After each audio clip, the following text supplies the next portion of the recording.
जय श्री राम। बस कुछ ही दिनों में अयोध्या के नवनिर्मित राम मंदिर पे प्रभु श्री राम का प्राण प्रतिष्ठा हो जाएगा।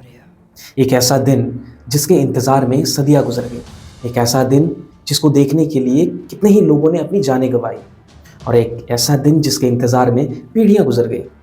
बस एक पल के लिए सोच के देखिए कि 16वीं और 17वीं शताब्दी में भी ऐसे करोड़ों लोग थे जो अयोध्या में राम मंदिर का सपना देखा करते थे। 18वीं सदी में पहली बार लोग इस मामले को लेके कोर्ट तक गए, और आज से 150 साल पहले कितने ही लोगों ने अपनी जानें गंवा दी, और ऐसे भी लोग थे जिन्होंने अपने जीवन काल के 50-50 साल सिर्फ कोर्ट के चक्कर काटते हुए बिता दी राम मंदिर के हक पाने के लिए। आज वो हमारे बीच में नहीं है, पर सोचिए कि हम और आप कितने खुशनसीब हैं कि हम इसी साल 22 जनवरी को अयोध्या में राम मंदिर का जीर्णोद्धार एवं प्रभु श्री राम का प्राण प्रतिष्ठा, इस समारोह का हम साक्षी होने जा रहे हैं, जिस राम मंदिर को आज से 492 साल पहले लुटेरे बाबर ने गिरवा दी थी। आज के स्पेशल वीडियो में हम आपको इस पूरे 500 साल के संघर्ष को विस्तार में बताएंगे, ताकि आप सभी को पता चले आखिर ये लड़ाई, ये संघर्ष कितनी पुरानी है और इस संघर्ष का हम सनातनियों के जीवन पर क्या मायने हैं।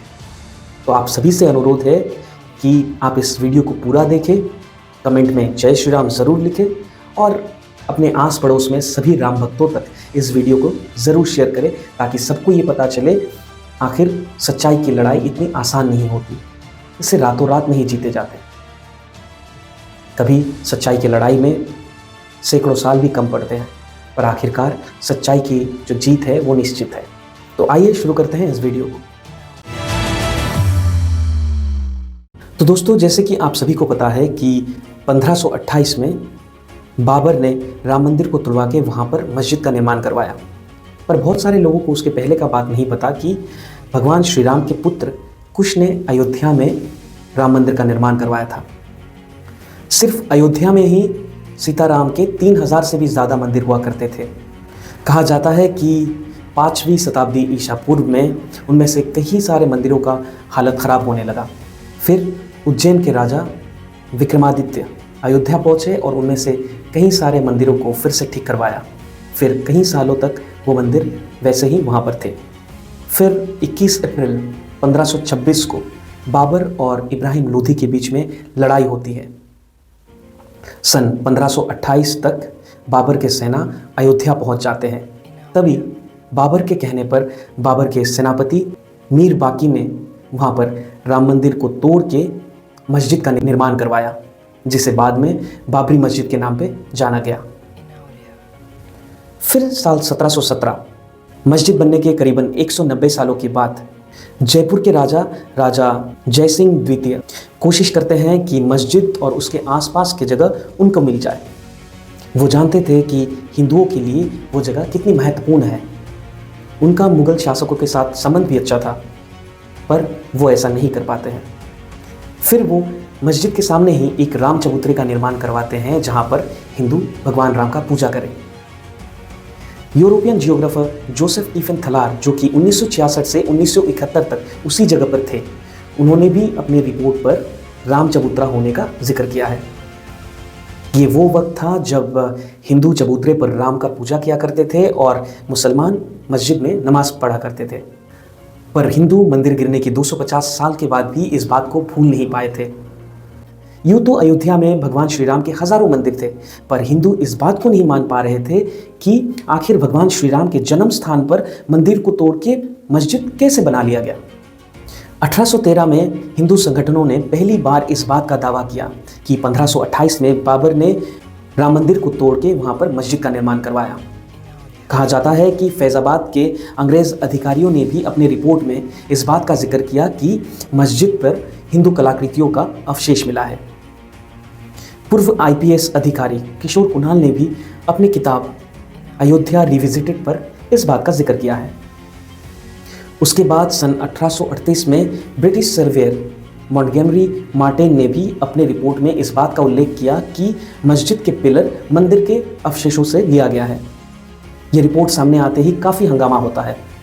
हिंदुओं के दावे के बाद से विवादित ज़मीन पर नमाज के साथ साथ पूजा भी होने लगी।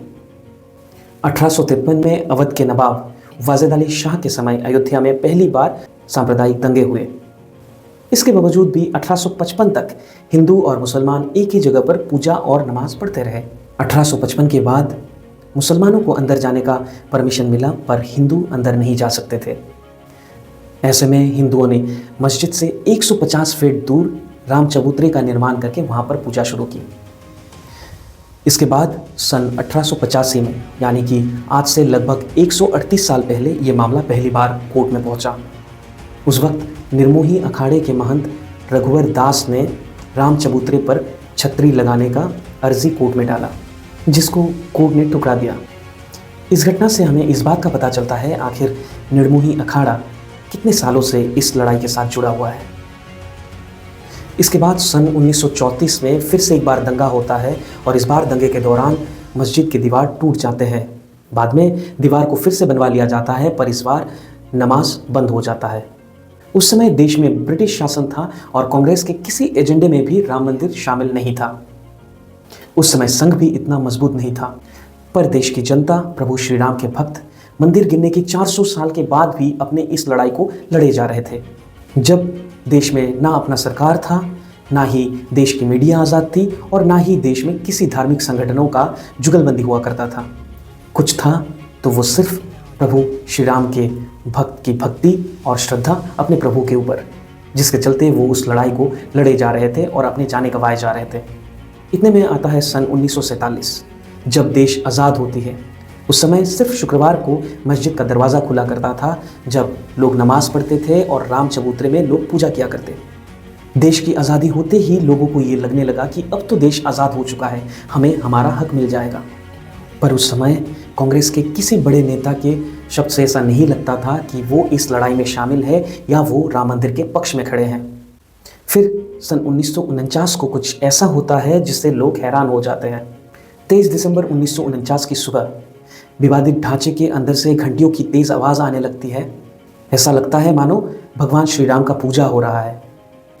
हिंदू पक्ष ये दावा करते हैं कि बीते रात वहाँ पर भगवान श्री रामलला का मूर्ति प्रकट हुआ है, पर मुस्लिम पक्ष इस बात को नकार देते हैं और कहते हैं कि जबरन मूर्ति को अंदर रखा गया है। घटना का खबर मिलते ही वहाँ पर भारी तादाद पे लोग पहुँचने लगते हैं। मामला इतना बड़ा हो जाता है कि उस वक्त के प्रधानमंत्री नेहरू तक भी ये बात पहुँच जाती है। वो तुरंत डिस्ट्रिक्ट मजिस्ट्रेट को ये आदेश देते हैं कि जल्द से जल्द वहाँ से मूर्ति हटाया जाए और स्थिति को पहले जैसा बहाल किया जाए। मजिस्ट्रेट के नायर अपने हाथ खड़े कर देते हैं, कहते हैं कि यहाँ पर इतनी भीड़ है, अगर यहाँ से मूर्ति हटाया गया तो वहाँ पर स्थिति खराब हो सकती है। वैसे भी अगर मूर्ति को वहाँ पर रखा गया है तो कोई भी पंडित उस मूर्ति को वहाँ से हटाने में तैयार नहीं होगा। अगले ही दिन के नायर के पास दूसरी चिट्ठी आती है और उन्हें इस बार भी बिल्कुल वैसा ही करने का आदेश दिया जाता है। इस बार के नायर अपना इस्तीफ़ा डाल देते हैं और इस्तीफे के साथ सरकार को ये सलाह भी देते हैं कि मूर्ति को हटाने के बजाय वहाँ पर एक जालीनुमा गेट बना दिया जाए। नेहरू को ये बात पसंद आती है और वो बिल्कुल वैसा ही करने का आदेश देते हैं और साथ ही साथ वो के नायर का इस्तीफ़ा भी ठुकरा देते हैं। फिर साल 1950 में हिंदू महासभा के वकील गोपाल सिंह विशारद जिला फैज़ाबाद अदालत में एक अर्जी डालते हैं राम मूर्ति को फिर से पूजा करने के लिए। उस वक्त से लेके हिंदू पक्ष और सुन्नी वक्फ बोर्ड अपने अपने तरीके से कोर्ट में मामला डालते रहे और उस जगह को अपना बनाने में लगे रहे, मगर कुछ नहीं हुआ। फिर सन 1980 में बीजेपी के सामने आते ही राम मंदिर को लेके चीज़ें बदलने लगती है। ये वो वक्त था जब बीजेपी, संघ और विश्व हिंदू परिषद अपने अपने तरीकों से राम मंदिर आंदोलन को तेज करने में लगे रहे। सन 1984 में दिल्ली के विज्ञान भवन पे एक कार्यक्रम करके सीतामढ़ी से अयोध्या तक राम मंदिर के लिए एक रथ यात्रा निकालने का प्रोग्राम बनाते हैं। फिर 1984 में इंदिरा गांधी हत्याकांड के बाद इस प्रोग्राम को स्थगित किया जाता है। फिर आता है सन 1986। कुछ ऐसा होता है जिससे पूरे राम मंदिर आंदोलन का दिशा ही बदल जाता है।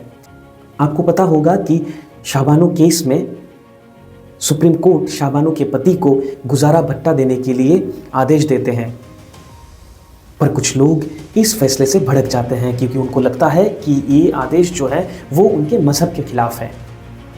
तत्कालीन प्रधानमंत्री राजीव गांधी मुसलमानों को खुश करने के लिए संसद में बिल पास करवा के उस फैसले को बदलवा देते हैं, जिससे हिंदू बहुत ही नाराज़ हो जाते हैं क्योंकि उनको लगता है कि ये मुस्लिम तुष्टीकरण की राजनीति है।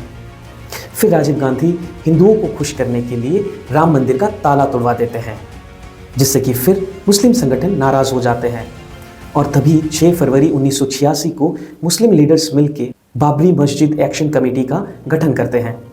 इसके बाद के सालों में मैं ज़्यादा डिटेल्स में नहीं जाता हूँ, पर जिन लोगों को ये नहीं पता उनके लिए बताना चाहता हूँ कि कुछ सालों के बाद श्री लालकृष्ण आडवाणी जी के अगुवाई में सोमनाथ से लेके अयोध्या तक करीबन 10,000 किलोमीटर का एक रथ यात्रा निकाला जाता है। रथ यात्रा के दौरान बिहार के समस्तीपुर में आडवाणी जी का गिरफ्तार कर लिया जाता है।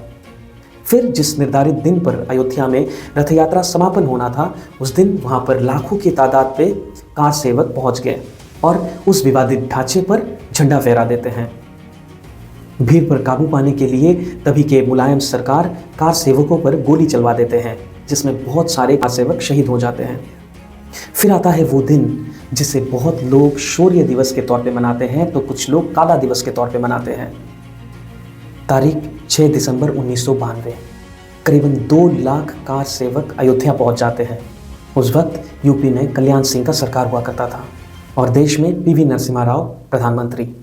कार सेवक अयोध्या पहुंचने से पहले कल्याण सिंह कोर्ट को ये भरोसा देते हैं कि वो विवादित ढांचे पर कोई आंच नहीं आने देंगे, पर यह भी कहा जाता है कि कल्याण सिंह ने कार सेवकों पर गोली ना चलाने का भी आदेश दिया था। पर इतने सारे लोगों के वहां पहुंचने पर वही होता है जो होना था। 6 दिसंबर 1992 की दोपहर 1:55 पे पहला गुंबद गिरा दिया गया। उसके 1.5 घंटे के अंदर ही दूसरा गुंबद भी गिरा दिया गया। फिर ऐसे ही शाम तक तीनों ही गुंबद गिरा दिए गए। इस घटना के तकरीबन 1.5 घंटे के दौरान ही यूपी में राष्ट्रपति शासन लगाया दिया जाता है। कल्याण सिंह अपने पद से इस्तीफा भी डाल देते हैं। इस दौरान करीबन हजारों लोगों ने अपनी जानें गंवाई। मुंबई में भी सांप्रदायिक दंगों में करीबन 900 लोगों ने अपनी जान गंवाई। इसके 7 सालों बाद तक भी अदालत में इस मामले में शांति छाया रहा। पर 90s के दशक में बीजेपी के दोबारा शासन में आते ही तमाम हिंदू संगठन राम मंदिर के आंदोलन को लेकर सक्रिय हो गए। पहले देश भर में चल रहे मामलों को एक जगह पर इकट्ठा किया गया। फिर ASI यानी कि आर्कियोलॉजिकल सर्वे ऑफ इंडिया को इस बात का जांच करने कहा गया, ताकि पता चले कि विवादित ढांचे में पहले क्या हुआ करता था। ASI की रिपोर्ट में ये क्लियरली बताया जाता है कि जिस जगह पर ढांचा गिराया गया वहां पर मंदिर के अवशेष मिले हैं। ASI का ये रिपोर्ट पहला ऐसा साइंटिफिक प्रूफ था जिससे ये पता चलता है कि बाबरी मस्जिद पहले मंदिर हुआ करता था। इस रिपोर्ट को आधार बनाते हुए सुप्रीम कोर्ट विवादित जमीन को सुन्नी वक्फ बोर्ड, राम जन्मभूमि ट्रस्ट और निर्मोही अखाड़े के बीच में बराबरी में बांट देता है, लेकिन तीनों ही पक्ष इस फैसले से खुश नहीं थे। फिर 2011 में मामला सुप्रीम कोर्ट पहुंचता है, पर अगले 7 सालों तक इसमें कोई सुनवाई नहीं होती। एक मीडिएशन पैनल बना के इस मामले में आपसी रजामंदी बनाने की कोशिश की जाती है, पर उससे भी कुछ नहीं होता। तब जाके अदालत ये आदेश देती है कि मामले से जुड़े सभी दस्तावेजों को अंग्रेजी में ट्रांसलेट किया जाए। फिर अगस्त 2019 तक मामले से जुड़े सभी पक्षों का सुनवाई हो जाता है। तब उसी साल 9 नवंबर को अदालत अपना फैसला सुनाती है कि विवादित ज़मीन को राम जन्मभूमि ट्रस्ट को दिया जाए। फिर 5 फरवरी 2020 को ट्रस्ट का गठन होता है और मंदिर का निर्माण शुरू होता है। दोस्तों, 1528 में राम मंदिर को गिराए जाने के 492 साल बाद अब अयोध्या में प्रभु श्री राम का मंदिर बनाया जा रहा है। मैं जानता हूँ कि बीच में बहुत लोगों को ये वीडियो बहुत ही लंबा लगा होगा, बहुत ही लोगों ने इस वीडियो को स्किप करने का भी सोचा होगा। पर ये सोचिए कि अगर आपको ये 10-12 मिनट का वीडियो इतना लंबा लग रहा होगा तो करोड़ों राम भक्तों को ये 500 साल का संघर्ष कितना लंबा लगा होगा। तो आइए 22 जनवरी को हम सब मिलके इस दिन को और भव्य बनाते हैं और हर घर में दिवाली मनाते हैं। जाते जाते आप सभी से मेरा ये अनुरोध है कि सनशाइन इंडिया का ये पहला वीडियो अगर आप सभी को अच्छा लगा तो राम राम कह के इस वीडियो को ढेर सारा प्यार दीजिए, लाइक कीजिए, शेयर कीजिए, कमेंट कीजिए और चैनल को सब्सक्राइब कीजिए। Thank you so much. वंदे मातरम। जय हिंद, जय श्री राम।